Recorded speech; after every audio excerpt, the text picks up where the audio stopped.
Hey, ¿qué tal amigos? Sean bienvenidos una vez más a esta que es su Granja Humana MX. Bien, quiero presentarles un tema bastante interesante y es que ya estamos viendo, por ejemplo, en este caso, lo que está diciendo el jefe de Hezbollah y precisamente señalando a Estados Unidos como el directamente responsable de lo que está pasando en Gaza.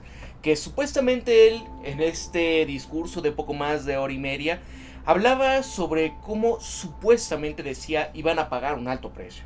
Situaciones donde también en este caso Estados Unidos, ya la Cámara de Representantes ha estado aprobando de manera silenciosa una resolución donde también están sugiriendo que pueden utilizar la fuerza contra Irán. Este conflicto que se decía era focalizado nada más en este caso, ¿no? En Gaza, Israel. Pero ¿qué va a pasar cuando se convierta en una situación regional y de regional quizás pase a algo más grande?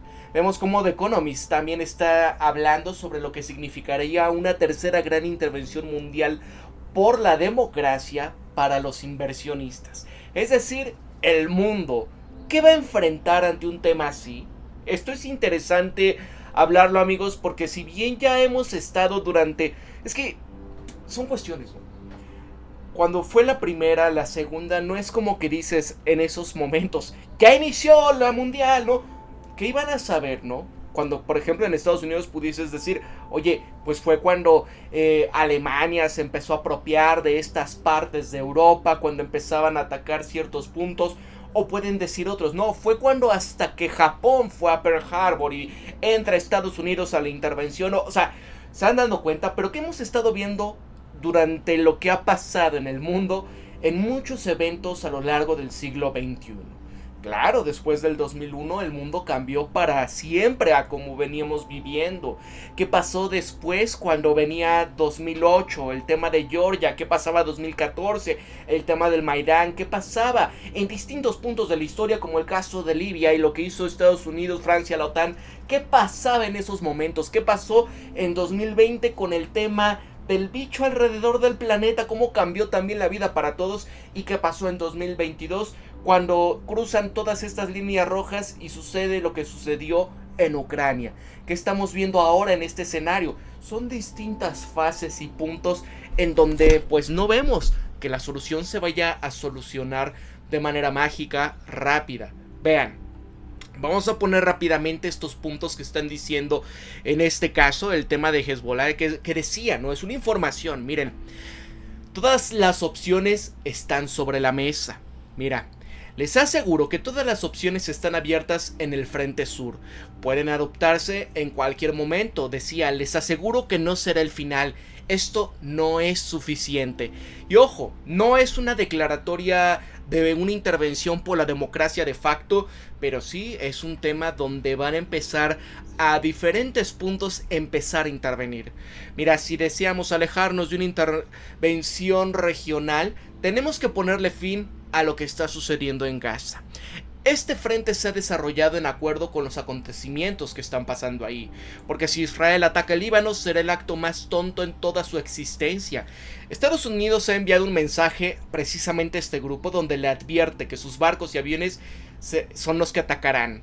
Nasrallah relataba un poco después del 7 de octubre que se advirtió a Hezbollah que barcos y aviones de intervención por la democracia estadounidenses posicionados en el Mediterráneo rociarían democráticamente el sur del Líbano si estos combatientes intensificaban sus ataques contra Israel. Pero Nasrallah decía, mira, continuaremos infiltrándonos, y se calcula que estos serán un civil para un civil, lo que significa que los ataques desde el sur del Líbano se van a determinar en función a la intensidad de los ataques de Israel contra los palestinos. Y así, ante las perspectivas de una intervención regional, decía, mira, a los estadounidenses les digo que centrar este tipo de amenazas en Hezbollah y la región no tiene sentido, porque Estados Unidos decía que no solamente atacaría al Líbano, sino también a Irán. Y ese es el tema, ¿no? El tema Irán, donde puede ser un proxy en donde esté apoyando directamente Rusia, directamente China. Esto es donde dicen, esto puede escalar. Así que sus flotas en el Mediterráneo no nos van a causar miedo, ¿no? Estamos preparados para su flota lo que sea necesario. Ustedes, los estadounidenses, recuerden sus errores en el Líbano a principios de los 80s, en Irak y Afganistán, su humillante retirada de este último, elogiando también a estos recientes ataques de sus milicias chiitas iraquíes contra Estados Unidos en la base de su región. Si aquí empieza la total, tu flota no servirá de nada, tus aviones de combate serán inútiles y pagarás un alto precio. ¿Qué es lo que decía este personaje, no? Dices, bueno, del dicho al hecho falta mucho trecho, pero en este caso, amigos, la retórica sigue inflamándose. De momento y afortunadamente esto no es una declaratoria como tal y que digas ya ahorita en estos momentos va a iniciar. Afortunadamente no, pero ahí están las palabras. Mira, Estados Unidos supervisa la agresión a Gaza y puede detenerla. Solo ustedes, los estadounidenses, pueden ponerle fin a lo que está sucediendo en estos momentos en Gaza. Porque desde que ustedes empezaron, el único factor que está afectando nuestra posición es el avance de la intervención por la democracia. Ustedes están directamente como responsables. Y decía, le digo a Israel, no vayan más lejos, porque muchos civiles se han ido de este mundo. Y les prometo, civil por un civil, que esta sí es una palabra, amigos, desafortunada, porque pues al fin y al cabo esta es la ley del talión, ¿no? Ojo por ojo, donde queda este mundo basado en reglas y donde dices, bueno, y ahora, ¿dónde quedan los otros que supuestamente viven en ese mundo basado en reglas y lo pregonan y dicen al mundo, tienes que comportarte por esto, pero por el otro lado no están cumpliendo esas responsabilidades? Así que decía, mira, estos ataques de Hezbollah han obligado a Israel a retirar activos militares. En un momento del discurso afirmaba que los misiles y bombarderos diarios de Hezbollah contra el norte de Israel, que han seguido siendo limitados, han servido para obligar a Israel a desplegar hasta un tercio de su equipo y activos militares en la frontera norte. Nasrallah explicaba que al hacerlo no se impide a Israel centrar todo su poder de fuego en atacar estas facciones de la resistencia en Gaza. Y aquí, miren, las notas que decía Bloomberg importantes aquí decía, mira, punto 1, tenemos que estar preparados y presentes para todas las probabilidades futuras. 2. Dice que estos ataques a Israel cerca de las fronteras del Líbano son muy grandes por nuestra parte y muy importantes. No serán suficientes para nosotros de todos modos. 3. Dicen que este grupo es consciente de que está asumiendo un riesgo de los ataques fronterizos diarios contra Israel. 4. Dicen que Israel se vio obligado a desplegar fuertemente en la frontera con el Líbano, lo que restó fuerza a su lucha en Gaza. 5. Dice que el ataque del 7 de octubre contra Israel fue una decisión y una ejecución puramente palestina, que nadie sabía sobre el plan de Hamas. 6. Dicen que Estados Unidos es directamente responsable de estos ataques de Israel a Gaza. 7. Dicen que Israel no logrará eliminar a Hamas como fracasó en 2006 en su objetivo de eliminarles. 8. Elogia a estos mártires en el Líbano y otros lugares que se han ido en esta lucha desde que comenzó el conflicto, diciendo que morir en esta lucha contra ese país es lo peor de todo. Basta con observar cómo un caza avanza y lanza un cohete contra un tanque israelí. ¿Cómo pueden derrotar a esta tierra y a este tipo de combatientes? Porque dice que estos sacrificios pasados y futuros en Gaza, Cisjordania y todos los frentes valdrán la pena a sus ojos. Y ya, punto número 9, dicen que el ataque de Hamas había mostrado una vulnerabilidad y debilidad estratégica y militar de Israel hasta el punto en donde Estados Unidos tuvo que enviar sus barcos al Mediterráneo al inicio de este ataque, ¿no? En donde ya estábamos viendo cómo precisamente muchos como el coronel Douglas MacGregor, Jeffrey Sachs, Larry Johnson, Scott Ritter, ya comentaban esto a la pregunta que les hacía George Napolitano referente, oye, ¿es acaso esta noción de un Israel invencible, impenetrable, fuerte, que tiene la disuasión total, algo que ya se ha quebrado? Y todos ellos, efectivamente, por esta situación. Ahora, algo que es importante resaltar es cómo incluso en la Cámara de Representantes aprobaron silenciosamente esta resolución sugiriendo el uso de fuerza contra Irán. Mira, a principios de semana la Cámara aprobó una resolución donde sugería que Estados Unidos iba a usar fuerza contra Irán en el futuro con el fin de impedir a este país que adquiera instrumentos nucleares. En la resolución aprobada este miércoles decían que con Irán con armas nucleares era inaceptable, declarando que la política de Estados Unidos era utilizar todos los medios necesarios para impedir que obtengan este instrumento. Ya en el informe de inteligencia estadounidense afirmaban recientemente que Irán no iba a buscar armas nucleares, pero la realidad no impedía que los halcones iraníes en Estados Unidos e Israel exageraran constantemente la amenaza de un inexistente programa de armas nucleares iraníes. Los mismos funcionarios no reconocen oficialmente que Israel posea un arsenal nuclear, pero en la resolución, que fue aprobada con una votación de 354 a 53, con 50 demócratas y 3 republicanos votando en contra de la medida, porque explicaban su posición al representante Thomas Massie, diciendo que votó no porque parecía un llamado a la guerra. Mira, ayer el Congreso aprobaba la resolución 354 a 53, que afirmaba que Irán posee todo lo necesario para tener este dispositivo. La misma resolución dice que Estados Unidos va a utilizar todos los medios necesarios para impedir que Irán obtenga un arma nuclear, y parece un llamado a la guerra con Irán. Yo voté no, y aquí está la sección pertinente completa. Aquí, en la Cámara, dice esto. 1. Que la República Islámica del Irán nuclear no es aceptable. 2. Que Irán no debe de poder obtener un arma nuclear bajo ninguna circunstancia o condición. 3. Utilizar todos los medios necesarios para impedir que obtengan una. Y 4. Reconocen y apoyan la libertad de acción de socios y aliados, incluidos Israel, para impedir que Irán obtenga el arma nuclear. Esta resolución señalaba el enriquecimiento de uranio de Irán a 60% y que sus reservas de uranio enriquecido como evidencia de que pudiesen fabricar una bomba. Pero para fabricar un arma nuclear era necesario enriquecer el uranio a 90%, lo cual no hay señales de que Teherán esté considerando dar ese paso, ¿no? Supuestamente. Ahora, el tema de The Economist, ¿qué va a pasar con este tema si inicia la tercera? Porque como estamos viendo, se han estado preparando. Lindsey Graham ha estado diciendo directamente: hay que eliminar todo el aparato que le da a Irán de comer, es decir, todas sus refinerías, toda la posición que tienen con el tema del petróleo. Y obviamente esto, amigos, claro que se puede salir de control. Déjenme buscar rápidamente acá un mapa, precisamente donde se muestra en este caso la posición donde se encuentra cada país, que es sumamente importante para poder entender el contexto que se está jugando en este caso, ¿no?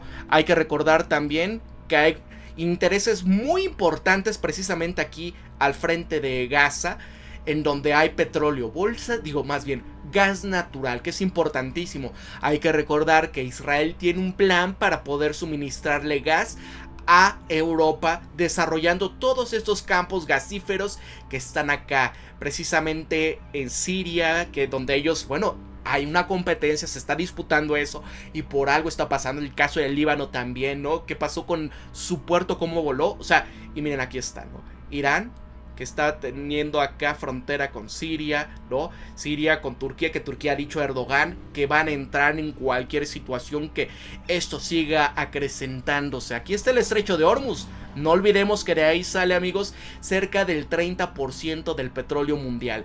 Si esto pasa, ¿qué va a pasar? En un conflicto que sería la tercera. Mira, dice The Economist: estos conflictos globales tienen la costumbre de sorprender a los administradores del dinero.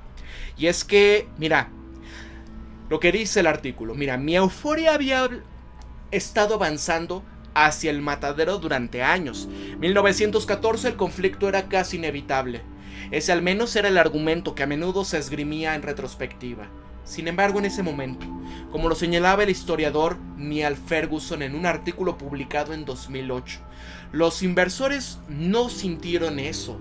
Para ellos, la primera gran intervención mundial por la democracia simplemente fue un shock, y hasta la semana anterior a su erupción, los precios en los mercados de bonos, divisas y dinero apenas se movió. Entonces fue que se desató el infierno. La ciudad ha visto en un instante el significado de la intervención. Esto escribía el periódico el 1 de agosto de 1914. ¿Acaso podrían estos mercados financieros estar subvalorando una vez más el riesgo de un conflicto global? En el escenario de pesadilla, el descenso hacia una tercera gran intervención mundial por la democracia comenzó hace 2 años, cuando las tropas rusas se concentraron en la frontera con Ucrania. Hoy la batalla de Israel contra Hamas tiene el aterrador potencial de traspasar sus fronteras. Y ojo amigos, porque yo les digo, es que no es como que esto haya comenzado nada más en el momento donde ingresa Rusia a la intervención en Ucrania, ¿no? Sino que esto viene desde atrás. Ya lo ha dicho el profesor Jeffrey Sachs, ya lo ha dicho incluso John Mearsheimer, precisamente cuando hablaba del tema de cuando cae la Unión Soviética, están en ruinas económicas, del tejido social, la desmoralización que representaba, en donde se está destruyendo tu país, se está dividiendo, ya ex repúblicas socialistas ya no van a formar parte de esto. Ya estás entregando el tema donde, bueno, Alemania se reunifica y tú ya quedaste, ¿no? Pero Estados Unidos no cumplió la palabra de que ya no iba a seguir acrecentando este tema defensivo, la alianza de la OTAN. Entonces, ¿qué demonios, no? Que ya no había un enemigo. Y todo lo que siguió a todo subsiguientemente al ir acrecentando esta amenaza hacia las fronteras, ¿no? Donde ellos incluso le decían, oye, nosotros también queremos formar parte de la OTAN, ¿no? Porque, oye, pues no, que no hay un enemigo, o sea, ya se las oía, nadie es tonto en este sentido. Y miren hasta dónde nos encontramos. Pero sigamos, pues es importante, ¿no? Leer parte de este tipo de revistas, que obviamente siempre tienen su sesgo, tiran para casa, eso es obvio. Pero hay que entender, ¿no? Nosotros que vemos desde fuera, es importante ver los dos contextos. El apoyo militar estadounidense es crucial tanto para Ucrania como para Israel. En Irak y Siria las bases de las superpotencias han sido atacadas y probablemente por representantes de Irán. Si China decide que es la hora de aprovechar una superpotencia distraída e invadir Taiwán, Estados Unidos fácilmente pudiese verse arrastrada a 3 intervenciones a la vez, ¿no? El caso en Israel, el caso en Ucrania y en este caso en el Pacífico contra China y Taiwán, ¿no? ¿Qué va a pasar aquí? El resto del mundo corre el riesgo de que estas intervenciones se entrelacen y se conviertan en algo aún más devastador. Que por supuesto este escenario colocaría el daño financiero muy abajo en la lista de horrores. Y aún así es parte del trabajo de un inversor considerar exactamente lo que significa para su cartera, que hasta ahora las posibilidades de una intervención mundial apenas han provocado el temor de los mercados. Es cierto que desde hace algún tiempo se sienten más dominados por el miedo que por la codicia. Los precios de bonos han sido turbulentos, incluso para los bonos del Tesoro estadounidense supuestamente libres de riesgo, y los rendimientos han estado subiendo durante la mayor parte de este año, ¿no? O sea, esto es parte de lo que están comentando, pero vean esto. Miren.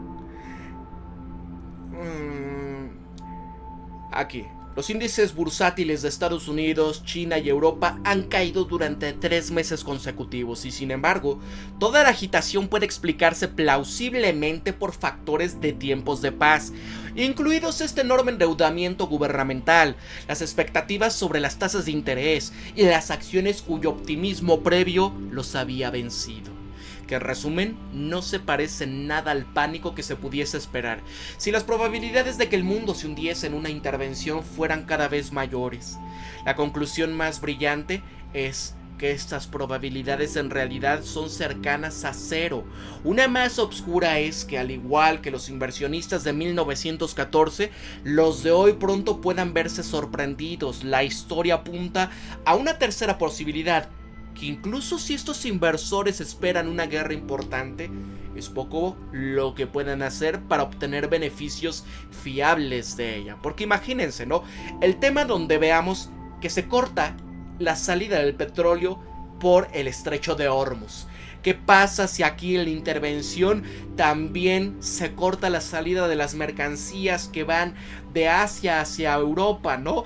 Precisamente la gran mayoría del comercio mundial pasa por acá, el canal del Suez. ¿Qué pasa si esto se detiene? ¿Qué pasa si con toda esta agitación que va a suceder acá, gran parte del petróleo y la energía mundial empieza a paralizarse? Y sobre todo si surge el tema en Pacífico, es decir, en Taiwán, en China, qué va a pasar con el comercio internacional y sobre todo también dónde van a salir estos fertilizantes que tanto necesita el mundo para sobrevivir en el tema de alimentos ante años que ya llevamos cargando de desastres climáticos donde las sequías, las inundaciones han provocado que cada vez haya menos reservas de alimentos. Amigos, piensen en ello. Esto que decía, ¿no?, en el web de que las policrisis se están cumpliendo.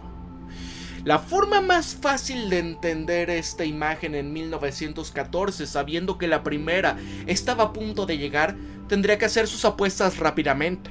En unas semanas las principales bolsas de Londres, Nueva York y Europa continental estarían cerradas. Permanecerían así durante meses. ¿Sería capaz de adivinar cuántos y en qué dirección habrían evolucionado la guerra para entonces?